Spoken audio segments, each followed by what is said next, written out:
A Biblioteca de Nag Hammadi, o Tratado Tripartite, parte 5. Este texto contém partes rasuradas. Curta e se inscreva no canal Acervo da Alma. O processo de restauração.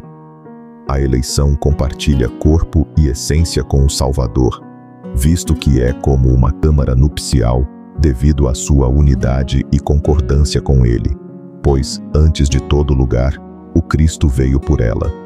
O chamado, no entanto, tem o lugar daqueles que se alegram na câmara nupcial e que se alegram com a união do noivo e da noiva. O lugar que o chamado terá é o éon das imagens, onde o Logos ainda não se uniu ao pleroma. E como o homem da igreja estava feliz e contente com isso, como esperava por isso, ele separou espírito, alma e corpo na organização daquele que pensa ser uma unidade, embora dentro dele esteja o homem que é a totalidade, e ele é todos eles. E, embora ele tenha a fuga do que os lugares receberão, ele também tem os membros sobre os quais falamos anteriormente. Quando a redenção foi proclamada, o homem perfeito recebeu conhecimento imediatamente, a fim de retornar às pressas ao seu estado unitário, ao lugar de onde veio, para retornar com alegria ao lugar de onde veio, ao lugar de onde fluiu.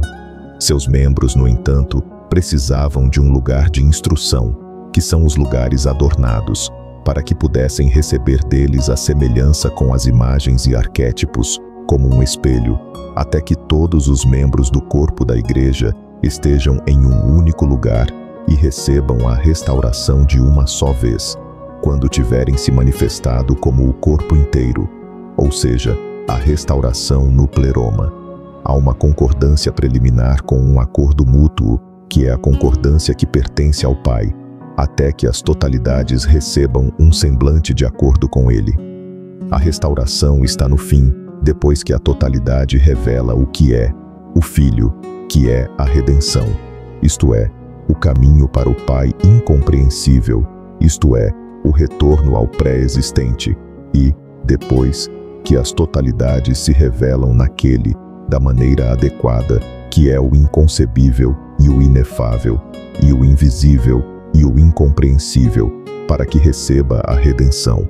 Não foi apenas a libertação da dominação dos da esquerda, nem foi apenas a fuga do poder daqueles da direita, de cada um dos quais pensávamos que eram escravos e filhos, dos quais ninguém escapa sem rapidamente se tornar seu novamente, mas a redenção também é uma ascensão aos graus que estão no pleroma, e para aqueles que se nomearam e que se concebem de acordo com o poder de cada um dos éons, e é uma entrada no que é silencioso, onde não há necessidade de voz, nem de saber, nem de formar um conceito, nem para iluminação, mas onde todas as coisas são luz, embora não precisem ser iluminadas.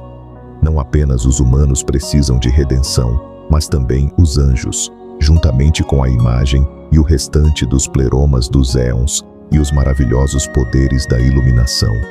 Para que não tenhamos dúvidas quanto aos outros, até mesmo o próprio Filho, que tem a posição de redentor da totalidade, precisava de redenção também, ele que se tornou homem, visto que se entregou por cada coisa de que necessitamos, nós na carne, que somos a sua igreja. Ora, quando ele primeiro recebeu a redenção da palavra que havia descido sobre ele, todos os demais receberam a redenção dele, a saber, aqueles que o receberam para si. Pois aqueles que receberam aquele que recebeu a redenção, também receberam o que estava nele. Entre os homens que estão na carne, a redenção começou a ser concedida, seu primogênito e seu amor, o Filho que se encarnou, enquanto os anjos que estão no céu pediram para se associar, para que pudessem formar uma associação com ele na terra. Por isso, ele é chamado de a redenção dos anjos do Pai, aquele que confortou aqueles que labutavam sob a totalidade por seu conhecimento, porque a ele foi concedida a graça antes de qualquer outro. O Pai tinha presciência dele, visto que ele estava em seu pensamento antes que qualquer coisa viesse à existência, e visto que ele tinha aqueles a quem o revelou. ele atribuiu a deficiência àquele que permanece por certos períodos e tempos, como uma glória para seu pleroma, visto que o fato de ele ser desconhecido é uma causa de sua produção a partir de sua concordância com ele. Assim como receber o conhecimento dele é uma manifestação de sua falta de inveja e a revelação da abundância de sua doçura, que é a segunda glória, assim também ele foi considerado uma causa de ignorância, embora também seja um gerador de conhecimento. Em uma sabedoria oculta e incompreensível, ele guardou o conhecimento até o fim, até que as totalidades se cansaram de buscar a Deus Pai, a quem ninguém encontrou por meio de sua própria sabedoria ou poder. Ele se entrega para que possam receber o conhecimento do pensamento abundante sobre sua grande glória, que ele concedeu, e sobre a causa que ele concedeu, que é sua incessante gratidão, ele que, da imobilidade de seu conselho, se revela eternamente àqueles que foram dignos do Pai, que é desconhecido em sua natureza, para que possam receber conhecimento dele, através de seu desejo de que venham a experimentar a ignorância e suas dores.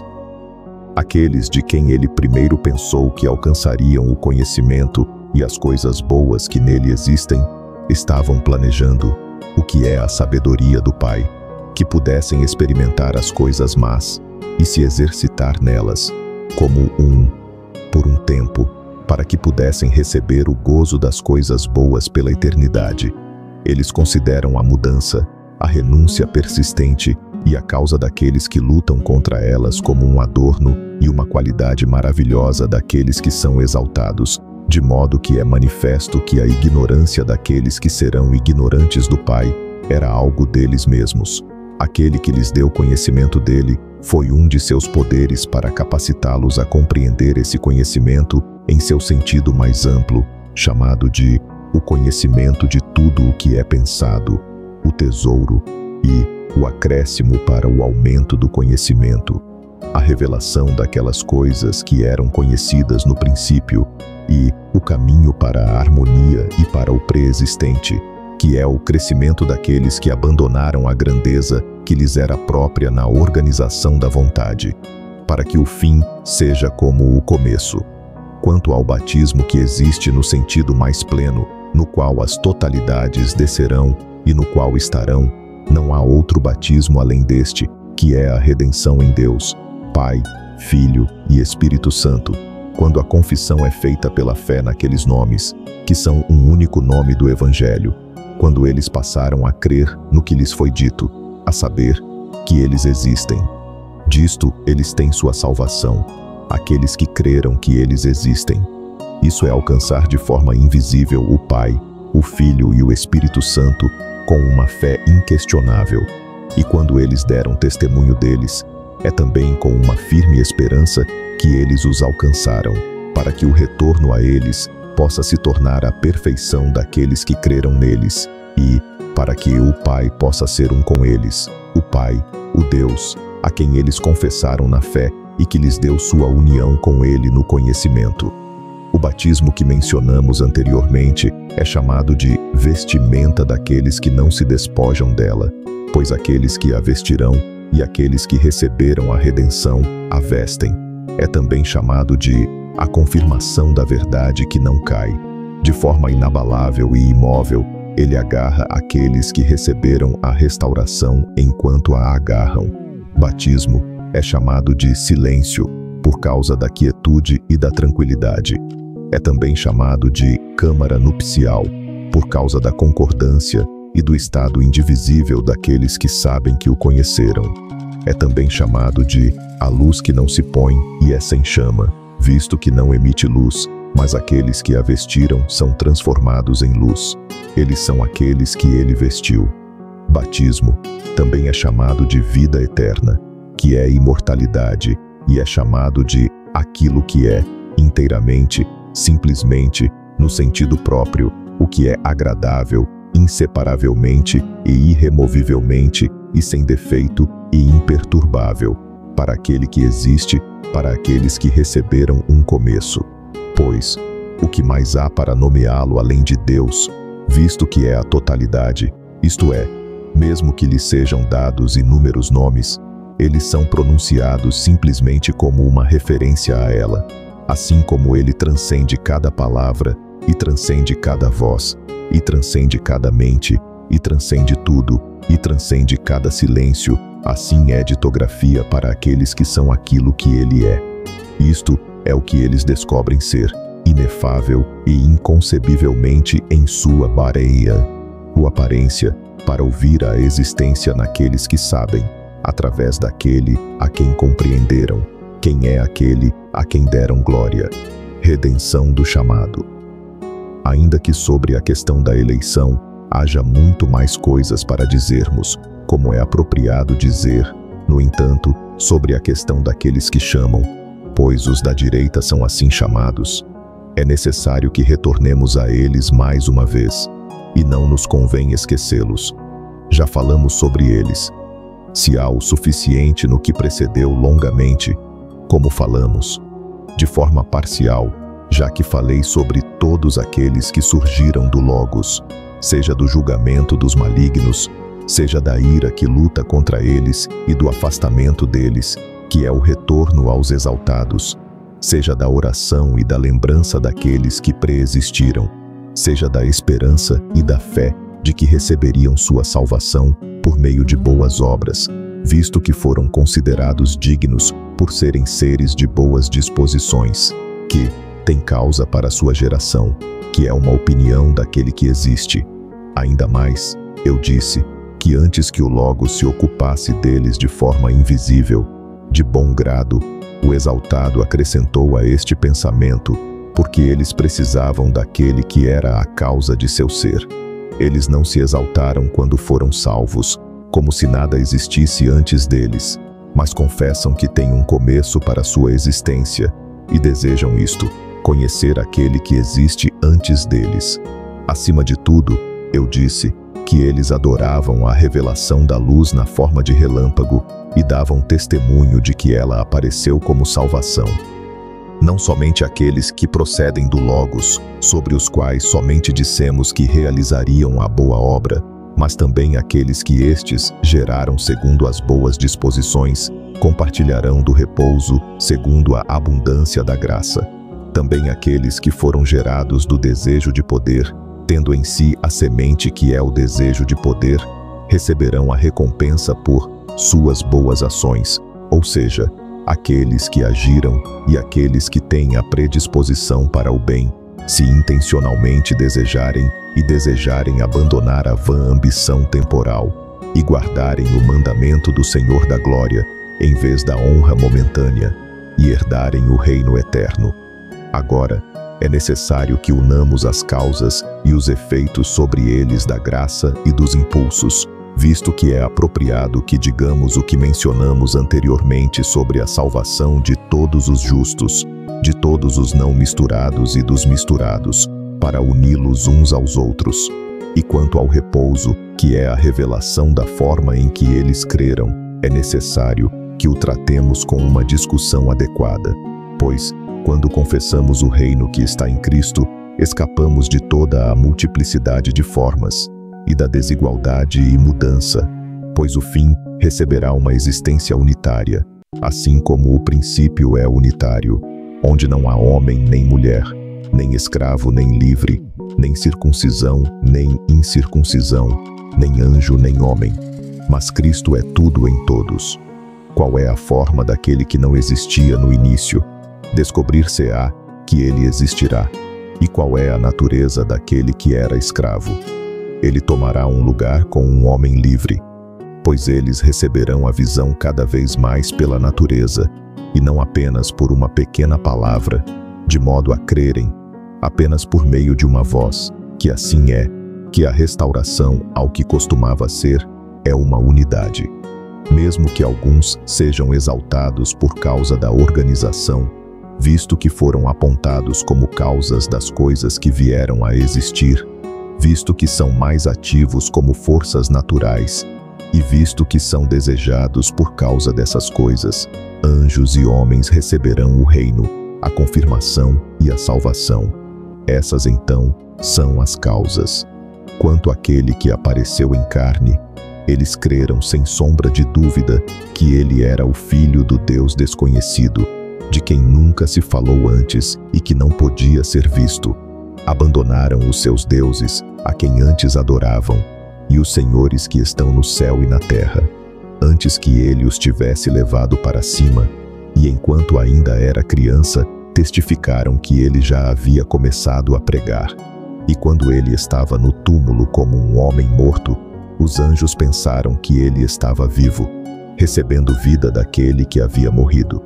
Eles primeiro desejaram que seus numerosos serviços e maravilhas, que estavam no templo em seu favor, fossem realizados continuamente como a confissão. Isto é, que isso pode ser feito em seu favor por meio de sua aproximação a ele. Aquela preparação que eles não aceitaram, eles rejeitaram, por causa daquele que não havia sido enviado daquele lugar. Mas eles concederam a Cristo, de quem eles pensavam que ele existe naquele lugar de onde eles tinham vindo junto com ele, um lugar de deuses e senhores a quem eles serviram, adoraram e ministraram, nos nomes que eles tinham recebido por empréstimo. Eles foram dados àquele que é designado por eles corretamente. No entanto, após sua assunção, eles tiveram a experiência de saber que ele é seu Senhor, sobre quem ninguém mais é Senhor. Eles lhe deram seus reinos, eles se levantaram de seus tronos, eles foram mantidos de suas coroas. Ele, no entanto, revelou-se a eles, pelas razões que já falamos, sua salvação e o retorno a um bom pensamento até, companheiro e os anjos, e a abundância de bem que eles fizeram com isso. Assim, eles foram confiados com os serviços que beneficiam os eleitos, trazendo sua iniquidade para o céu. Eles os testaram eternamente pela falta de humildade da inerrância da criação, continuando em seu nome, até que todos voltem à vida e deixem a vida, enquanto seus corpos permanecem na terra, servindo a todos os seus, compartilhando com eles seus sofrimentos, perseguições e tribulações, que foram trazidos sobre os santos em todos os lugares. Quanto aos servos do maligno, embora o mal seja digno de destruição, eles estão mas por causa do que está acima de todos os mundos, que é o seu bom pensamento e a comunhão, a igreja se lembrará deles como bons amigos e servos fiéis, uma vez que tenha recebido a redenção daquele que dá a retribuição. Então, a graça que está na câmara nupcial e, em sua casa, neste pensamento da doação e daquele que Cristo é aquele com ela e a expectativa do Pai da totalidade, visto que ela produzirá para eles anjos como guias e servos. Eles pensarão em coisas agradáveis, são serviços para ela. Ela lhes dará a retribuição por tudo aquilo em que os éons pensarão. Ele é uma emanação deles, de modo que, assim como Cristo fez sua vontade, que ele trouxe à luz e exaltou as grandezas da igreja e as deu a ela, ela também será um pensamento para estes. E aos homens ele dá suas moradas eternas, nas quais eles habitarão, deixando para trás a atração pelo defeito, enquanto o poder do pleroma os puxa para cima na grandeza da generosidade e na doçura do éon que preexiste. Esta é a natureza de toda a geração daqueles que ele tinha quando brilhou sobre eles em uma luz que ele revelou. Assim como o seu, que será, assim também seu Senhor, enquanto a mudança está somente naqueles que mudaram. 6 linhas faltando. Que, por ele, disse, enquanto os ílicos permanecerão até o fim para a destruição, já que não darão por seus nomes, se retornarem mais uma vez aquilo que não será. Como eles não eram, mas foram úteis, no tempo em que estavam nele, entre eles, embora não estivessem no início, para fazer algo mais a respeito do controle que eles têm da preparação antes deles. Pois embora eu use continuamente essas palavras, não entendi seu significado. Alguns anciãos, lhe grandeza. 6 linhas faltando. Todos os anjos, palavra e o som de uma trombeta, ele proclamará a grande e completa anistia do belo Oriente, na câmara nupcial, que é o amor de Deus Pai, de acordo com o poder que, da grandeza, a doçura dele, já que ele se revela às grandezas, sua bondade, o louvor, o domínio e a glória através do Senhor, o Salvador, o Redentor de todos aqueles que pertencem àquele cheio de amor, através de seu Espírito Santo, desde agora e por todas as gerações para todo o sempre. Amém. Fim. A Biblioteca de Nag Hammadi, o Tratado Tripartite. Apoie o canal Acervo da Alma. Curta e se inscreva no canal.